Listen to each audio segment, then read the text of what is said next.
What's going on, everybody? I just want you to listen to that for a second.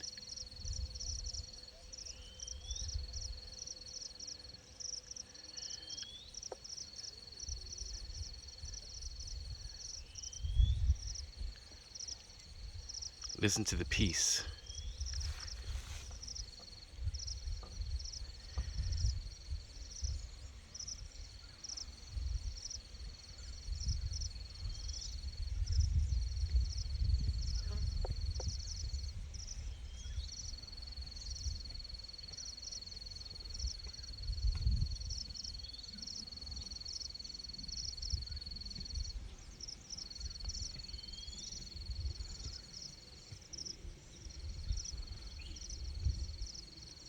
Listen to the peace.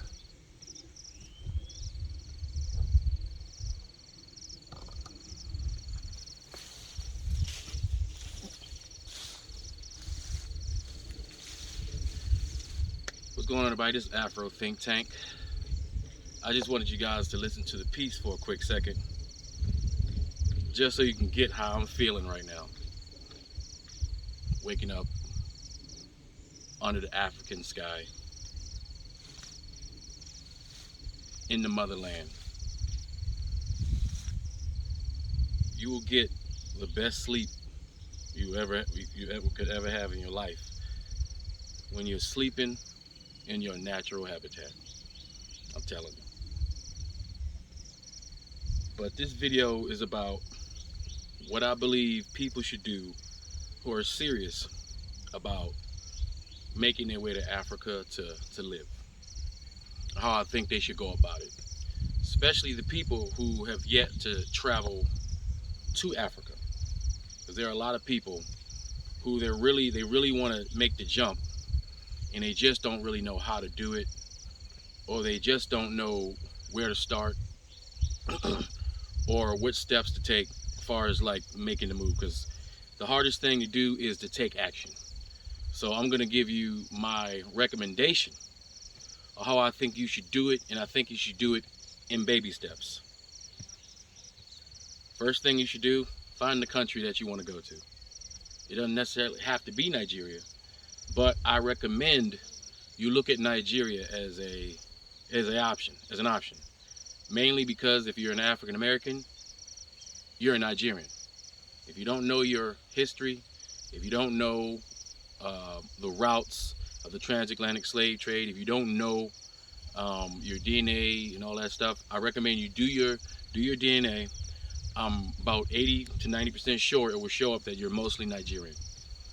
And the rest of your DNA mix probably comes by way of Nigeria. Seeing how Nigeria is filled with various other groups from different parts of Africa. And when you do your DNA, we haven't been gone from Nigeria very long. So your DNA test results will span well beyond when your ancestors were actually in the area that we call Nigeria. I want you guys to know that all the kingdoms that were present when we were taken in the transatlantic slave trade are still here within the country called Nigeria. All the original kingdoms are here. All the kings and queens are still here.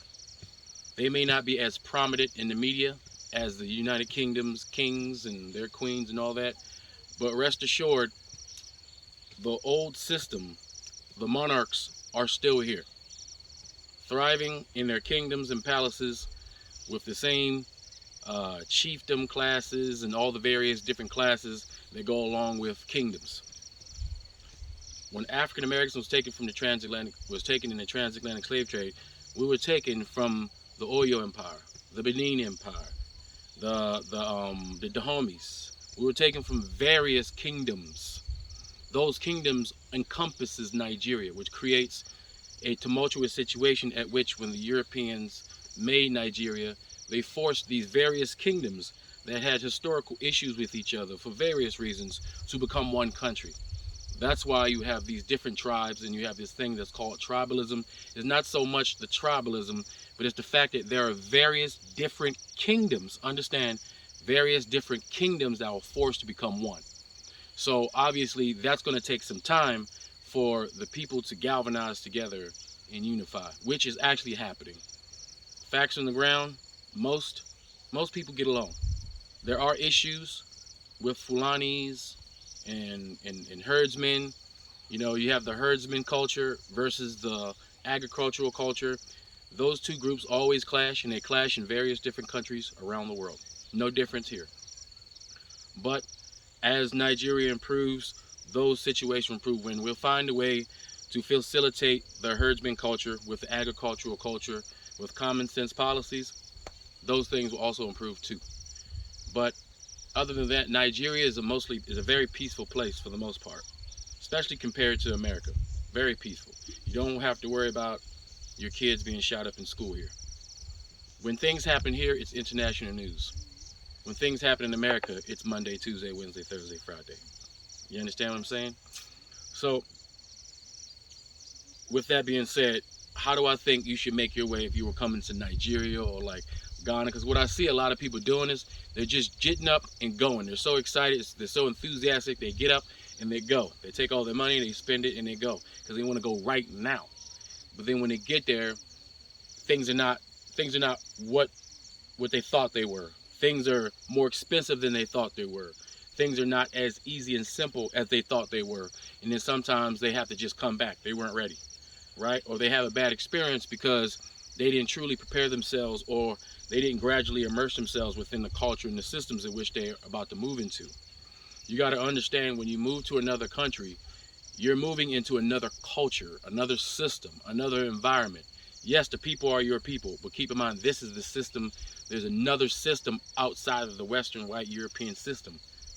America is not the default. Western white world is not the default system. It's just a system in which you're used to. So when you move to another country, you have to be pliable to other systems. Also, you have to be patient, understand things don't move as fast in other countries.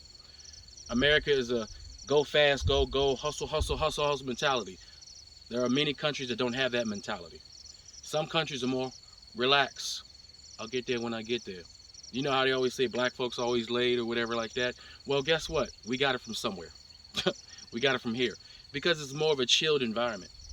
People have a more chilled environment out here. There's no need to have to hustle. There's no purpose in hustling. The value in relaxing is more important than valuing hustling. You can hustle, but you make time for relaxing. There's a work-life balance here. You understand? There's a work-life balance here. People party all the time. People rest a lot. People chill a lot. People take their time. People are not in a rush. And you have to decide what kind of lifestyle do you want to live. I always say that people from the country in America would do better in places like this, especially during this time in which the African continent is not as developed as it will be in the future. You have to have a homestead mentality, right? And keep in mind, you're giving up something when you come here. You will give up something. Nothing is free. You're gonna give up. You may have to give up 24-hour power, as far as like institutional wise, right? You have to understand that you may not have 24-hour power when you come here. Then you have to account for that. But if you absolutely need 24-hour power, you have to know what to do to get that, right? That means you have to think about generators and solar power. For me, I have generator power, I have solar power, and I have generator power, solar power, and I'm connected to the network. So when the network's down, it hit the solar power. You will actually be surprised at how much energy you actually don't need, and how much we actually waste in America when it comes to energy and power. You also will be surprised at how much water we waste in America, and how much water you actually need to live a comfortable life, right? All those things you can set up, but the way I recommend you setting it up is I want you to think about creating a vacation home rather than creating a permanent home. Think of it as you want to create a place that you can go to a couple months out of the year. You want to create a place that's you can go, unlock the door, go in there, turn on the generator, turn on the press the little power for your solar power, dust it down a little bit and move in and be there and have an operational place to live, so that you don't have to have hotel expenses when you come to the country. You need to be able to come and vacation to immerse yourself in step by step by step, so you can get the feel for the place, get the feel for the community. Slowly but surely. You don't have to dive straight in. Stick your toe in the water a little bit. So if you come to a place like Nigeria, first thing you should do is find somebody who's Nigerian. Ask them where the best places to live. Ask them, if you want to live in the city, you can live in the city. If you want to do the city thing, there's plenty of places in the city you can rent. Put $2,000-$3,000 together. You can go ahead and rent yourself an apartment in Lagos for the year. You can have if you got a couple friends, y'all put you got 4 friends, put $250, $300 together each. Y'all go ahead and rent a place for a year. You can rent an apartment, fully furnished, that's already ready for you for a year. That way, all you have to do is buy your plane ticket, and you have a fully furnished apartment ready for you and secured anytime you want to go to Nigeria and experience the city life, or to have a base where you can be there, and then you can get in a car or get a driver and you go off to any part of Nigeria you want, right? And if you do that, then you can find a place suitable for you, whether you want to live out in the country like me. I'm 4 to 5 hours away from Lagos. I prefer it. That's what I prefer, to be in the country, right? So if you want to be in the country, you got to figure out how you're going to get to your land. Do you know how to take the bus? Is there trains that go to where you're going? How do I get there? Because it's important. Because everybody's not going to be able to rent a car and just drive there. It's kind of complicated here, so you might have to come here a couple of times before you can recognize how to get back and forth, right? Certain things you got to bring with you every time you come. You want to bring your own power banks. You have to prepare yourself. Bring power banks, big power banks and little power banks. That way you never run out. You bring your own power with you. That way it's not an issue. I bring power banks every time I come. I have power banks. I have a big power bank. I got little power banks. That way I don't have to worry about my cell phone being out of service. Find out which services work. If you have T-Mobile, you don't have to do anything. If you have T-Mobile, you can literally just come to Nigeria, and as soon as you land, you'll switch to the local network and you'll have at least 4G. I've noticed that the internet has been getting better. Even out here in the rural area, I have 4G service. When I first came out here, I didn't have any service. Now I have 4G service, and soon it'll be 5G service.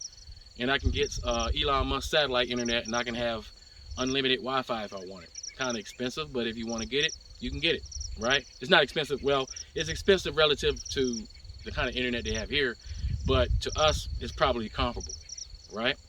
So you will come out here. You have to come out here a couple times on vacay. Got to come out here a couple times on vacay. And when you come out here on vacay, think of yourself as an explorer, right? You have to understand sometimes you'll run into bathrooms that's not up to snuff, up to standard. Bring your baby wipes. Bring things so you can keep yourself clean, depending on where you are. If you're in the city, you're not going to have a problem. Every bathroom is just fine. You have they actually use bidets here, which is more advanced than what we really do in America. You clean your butt completely, right? But if you come out to the countryside, it may not be like that, right? You may be in an area where you have to use an outhouse, right? Like I said, my country folk, y'all not gonna have a problem. But city folk, y'all may have a problem, especially if you are comfortable, if you're too comfortable with the amenities that America has to offer, as far as the luxuries of living in like a city. Some of us are a little bit too spoiled. We're a little bit too, we're a little bit too pampered. So when it comes time to be out here in nature, we have an issue with it. You understand? So you have to take that in consideration, because it may not be for you. Some of you guys, depending on how old you are, may have to wait until development comes, or you may have to go to a country that's more developed. But I recommend that you guys, you just reevaluate what it is that you're coming here for. Because yes, you're going to trade a few amenities that we have in America, but you're going to gain so much more. You're going to the trade-offs. You got to see, is it worth it? You see this piece? Look at this. Do you hear this? That's worth it. Okay? That's worth it. You want to talk about organic foods? You're not going to have a problem eating organic foods. You're not going to have a problem. Organic food is everywhere. There's a lady right there. She's planting her stuff right now. Organic. She's doing it. You can hear her. She's going like that. She's tilling her farm right there. Food. You want to come out here and buy land and don't have to worry about taxes? Nigeria's the place to go. Nigeria is a good place if you want to buy land also. Like in Ghana, you don't really own land. In Nigeria, you own it. It's yours. There's no taxes. So once you build your house, it's your house. Most people in America, we don't own our houses. We own mortgages, right? We own mortgages. So that means if we don't pay our mortgage, they'll take our house. And even if we pay off our house, if we don't pay our taxes, they'll take our house. So you truly don't own anything. You don't even own the land, because if you don't pay them taxes, the government's gonna take your land. But here in Nigeria, when you buy land, it's yours. What's underneath the ground is yours. When you build your house, it's yours. When you put solar power on the top of your house and you have that power coming, it's yours. So with upfront money, you can build something where you have no monthly recurring bills, if you understand what I'm saying. Most of us, we pay a minimum of $1,500 for rent. And that's being conservative. $300 for car insurance, and your car note maybe $200, and that's being nice, right?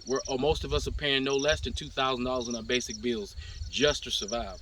That's on top of all the other stuff that we got to pay for, just for basic living. And that doesn't even include the things we do to enjoy ourselves for leisure, right? That's something you're not going to have to deal with here in Nigeria, because once you build your house, that's it. You own it. I'm a true homeowner, and I'm a true landowner. A true homeowner and a true landowner here in Nigeria. I have 2 houses in America. I know I don't own those, but I know I own this one. I know I own all that land. And it's a different feeling. It feels different when you truly own something. And if that's what you're coming out here for, I recommend you come to Nigeria, because you're not going to have the same problems in Ghana and all those other countries. Nigeria is the place to be. Another thing for you guys who've never been to Nigeria, understand that African Americans are basically Nigerian. So what that means is when you come here, what you're going to experience is you're going to see people that look like you. And the only difference is going to be they still have their culture and they have an accent. You come to the country, you'll find the most peaceful black people you've ever met in your life. Respectful, peaceful, kind. They'll give you the shirt off their back. If that's the kind of neighbors you want, Nigeria is the place to be. You go to the city, you can get anything you want. Everything you want to purchase is here in Nigeria. There's nothing you can't get in Nigeria. Nothing you can't get in Nigeria, so that's not going to be an issue. But I recommend you guys, if you're looking for peace, calm, a peace of mind, relaxation, and true ownership, Nigeria is the place to be. But I recommend you guys come and visit a couple times first. Make yourself a temporary base by getting together with some partners who's like-minded like you, and rent yourself an apartment in Lagos for cheap. You're talking about literally $2,000 for the year. You have yourself an apartment. That means all you got to do, buy your plane ticket, go back and forth, back and forth. If you're coming out of Washington, D.C., you can fly. It's a 9-hour and 55 flight from Dallas International Airport to Lagos overnight. Easy flight. 2 movies and a nap and you're here. 2 movies and a nap and you're here, right? Become a global African. So for all you enthusiastic African Americans that want to come here, just do it. Don't wait. Just come visit. Get your visa, get your passport, come out here, explore. Don't make any rash decisions. Assess the environment and see if this is something that you want to do. And if it's something you want to do, go ahead and take action. Don't wait. Because if you wait for everything to be perfect, if you wait for the perfect time, the perfect moment, it'll never come. The perfect moment never comes. You just have to take action and make it happen if you really want it. Okay? So that's my recommendation. Come out here first, vacation, get an apartment in Lagos with your homies that's already fully furnished, low maintenance. Come out here, explore. Find which state's best for you, that's easy for you to get to, that's accessible for you. Find some land, purchase it, build community, build relationships, make friends with the cab driver, get their number, get them on your WhatsApp list, and come out here and make your dreams come true. That's all I got to say. This is Afro Think Tank. Learn something, teach something. I'm out.